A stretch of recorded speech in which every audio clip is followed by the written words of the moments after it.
presented by DJ Music. Kranti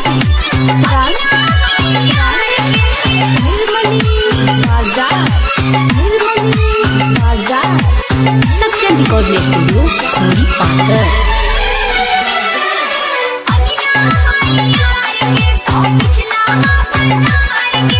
बोला हई चीज अपन हॉकी पटीदार के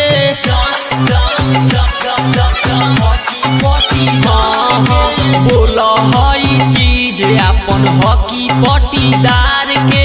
अगला है यार के तो पिछला है भंडार के अगला है यार के तो पिछला है भंडार के कौन हटे के कर बोला अपना विचार से कौन हटे के कर बोला अपना विचार से अगला है यार के तो पिछला है भंडार के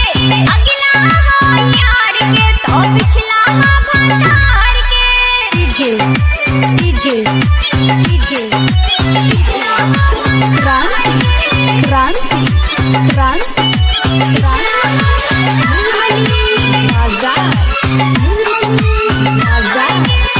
कहतानी झूठ नाही कहतानी साची मिली भतर के जवन यार बस बाजी जीत ले दिल तहार सोच बारे अच्छा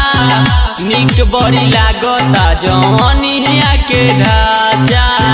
निक बड़ी लागता जवानिया के ढांचा यही से तो दोनों के रख ले बानी संहार के रख ले बानी संहार यही से तो दोनों के रख ले बानी संहार के अगला है यार के तो पिछला है भंडार के अगला है यार के तो पिछला है भंडार के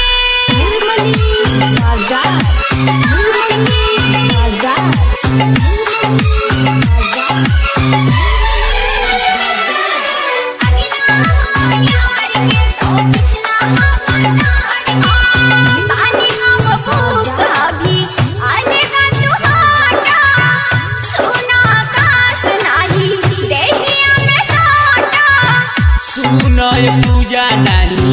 मन कुहकाव हमरो के ओही में से तनी सची खाव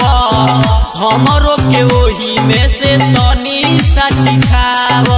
ओइले बानी फसला बड़ी सोचिया विचार के